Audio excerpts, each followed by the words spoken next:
بسم الله الرحمن الرحيم لا أقسم بهذا البلد وأنت حل بهذا البلد ووالد وما ولد لقد خلقنا الإنسان في كبد أيحسب أن لن يقدر عليه أحد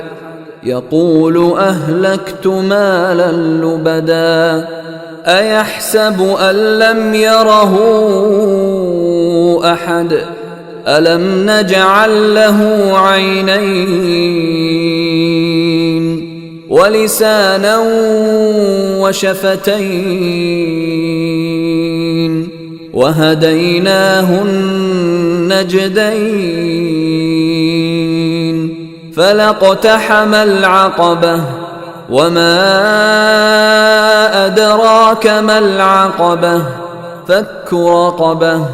أو إطعام في يوم ذي مسغبة يتيما ذا مقربة أو مسكينا ذا متربة ثم كان من الذين آمنوا وتواصوا بالصبر وتواصوا بالمرحمة أولئك أصحاب الميمنة والذين كفروا بآياتنا هم أصحاب المشأمة عليهم نار مؤصدة